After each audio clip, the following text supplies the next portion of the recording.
नमस्ते गुरुकुलियंस। हिंदी के एक और वीडियो कालांश में आप सबका स्वागत है। हम अपने पिछले कई कालांशों से व्याकरण के हमारे रस प्रकरण का अध्ययन कर रहे हैं। आज उसी कड़ी को आगे बढ़ाते हुए हम जिस रस का अध्ययन करेंगे उस रस का नाम है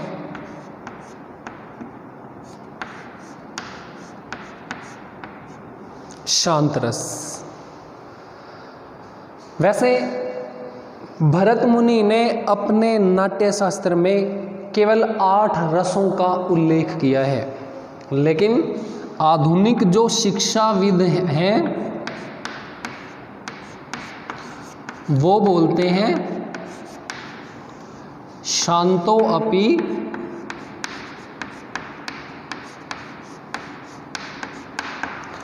नवमे रस है। शांत भी 9वां रस होता है।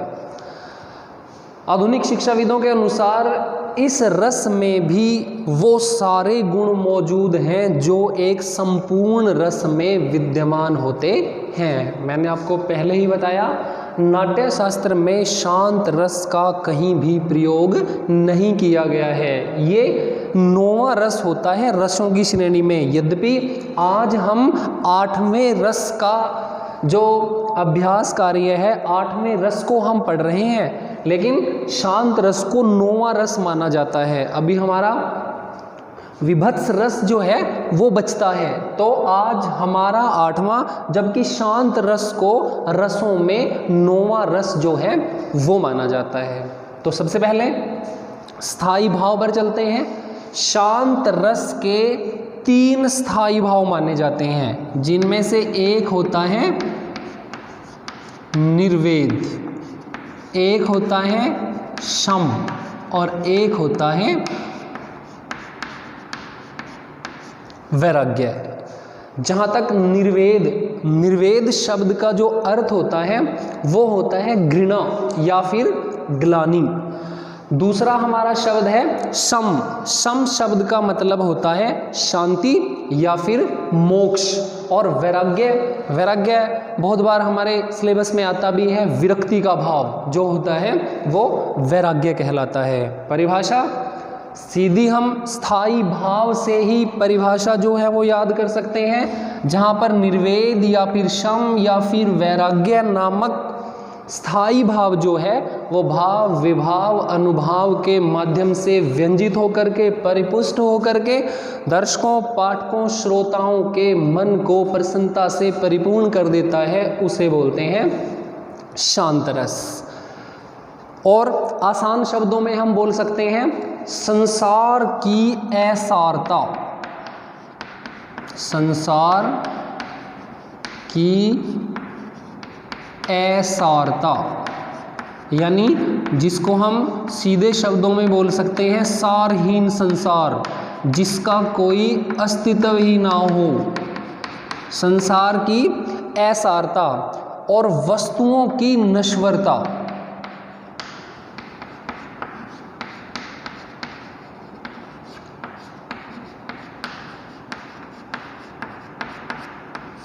संसार की असारता और वस्तुओं की नश्वरता आदि से चित्त मीन्स हृदय, मन में वैराग्य का भाव उत्पन्न होना। वैराग्य का भाव उत्पन्न होना ही शांत रस का लक्षण होता है। संसार की भाई एक ना एक दिन संसार से सबको चले जाना है, मिट जाना है, और वस्तुओं की नश्वरता, चीज़ों के नष्ट होने की जो बात है वो शांत रस में विद्यमान होती है। दूसरे शब्दों में हम बोल सकते हैं धर्म, नीति, ज्ञान, दर्शन।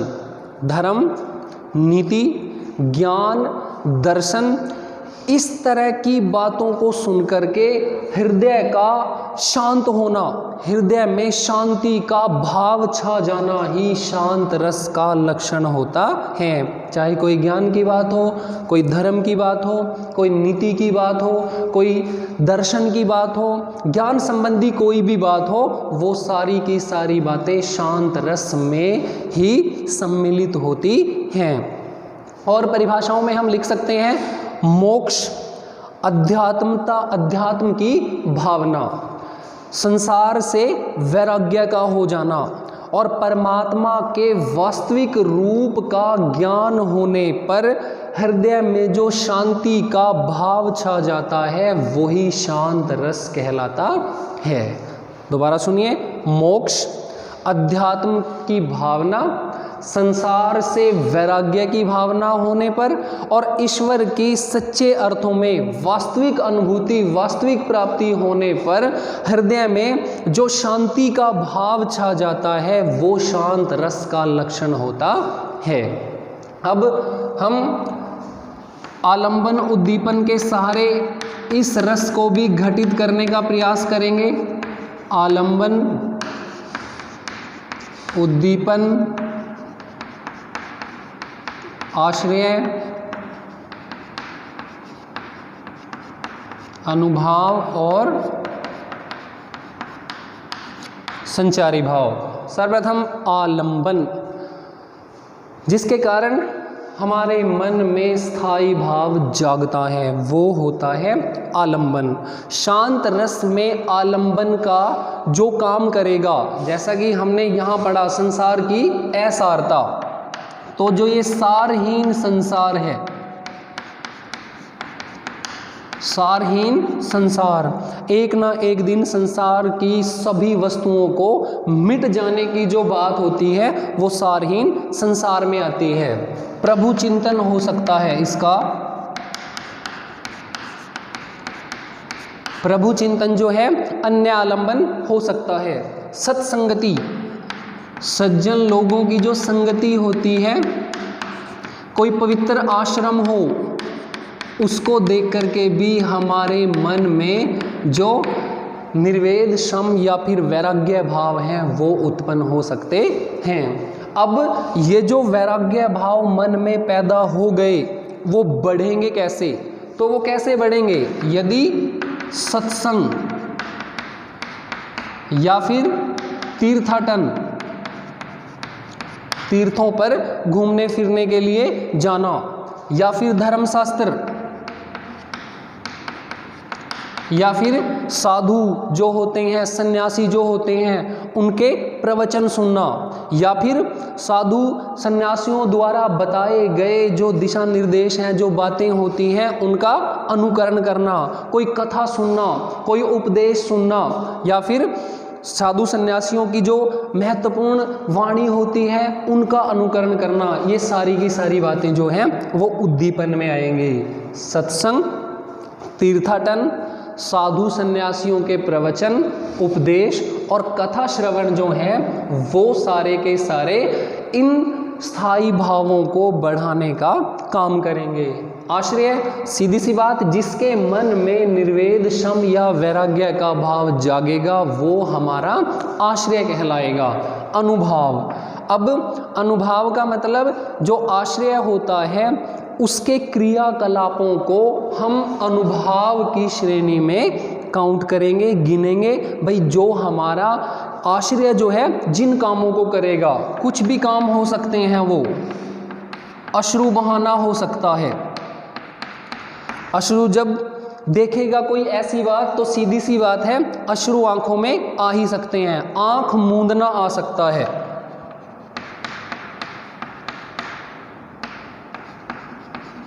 आंख मूंदना यानी कि आंख बंद करना जो है वो आ सकते हैं। अलौकिक प्रसन्नता को लिख सकते हैं हम।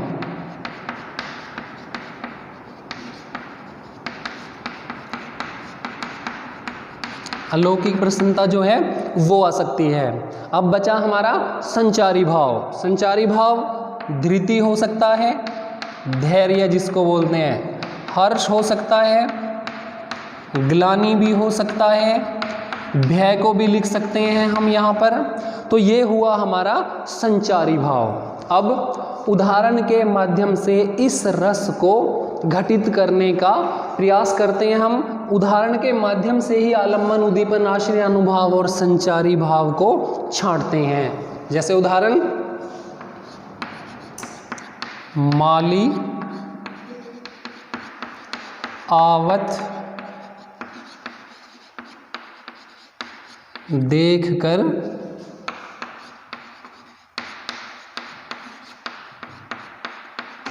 कलियां करई पुकार, फूली फूली चुन लिए काल्ही हमारी बात।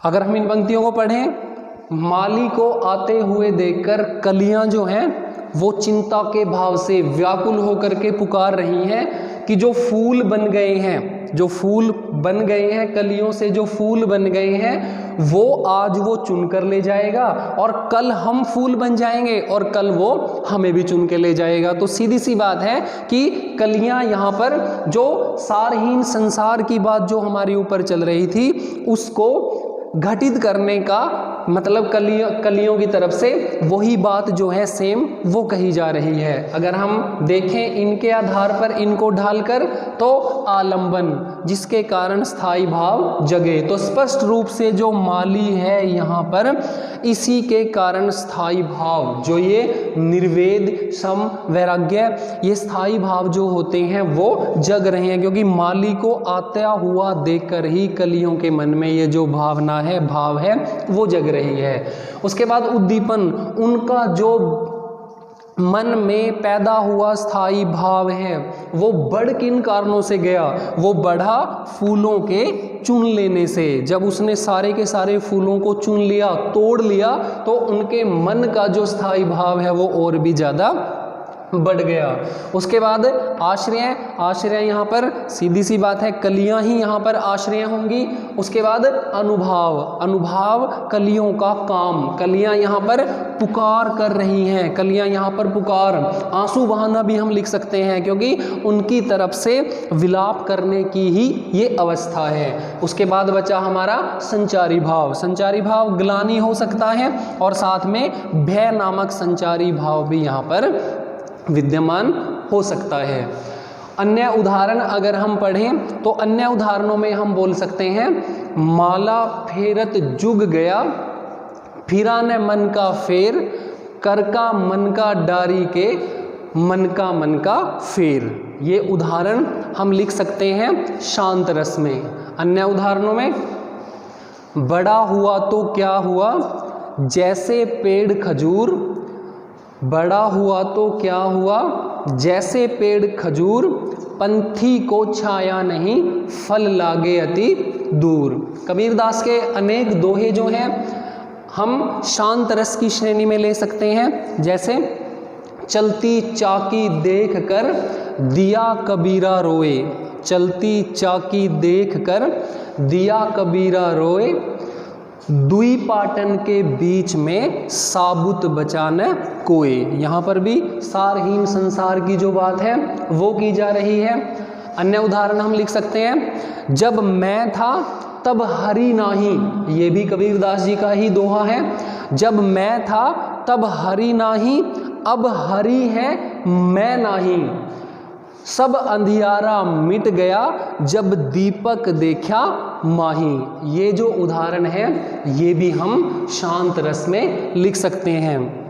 अन्य कोई उदाहरण हो जैसे, देखी मैंने आज जरा, देखी मैंने आज जरा, हो जाएगी क्या ऐसी मेरी भी यशोधरा, हो जाएगी क्या ऐसी मेरी भी यशोधरा, हाय मिलेगी मिट्टी में वह स्वर्ण खरा, हाय मिलेगी मिट्टी में, या मिलेगा लिख सकते हो, स्वर्ण खरा, सूख जाएगा मेरा उपवन जो है आज हरा।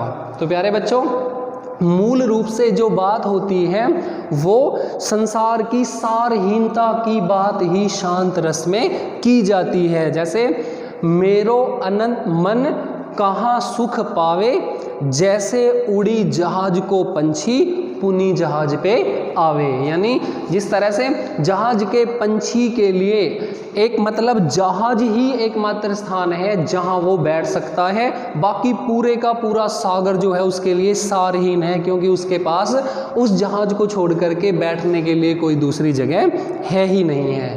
तो प्यारे बच्चों, ये था हमारा शांत रस। अन्य रसों की तुलना में ये रस जो है थोड़ी सी कठिनाई से समझ में आता है, लेकिन आशा करता हूँ अनेक दिए गए उदाहरणों में से कोई भी आसान लगने वाला उदाहरण आप याद करेंगे। अगले वीडियो कालांश में अपने 9वें रस के साथ आपके सामने फिर उपस्थित होंगे। तब तक के लिए अनेक अनेक धन्यवाद।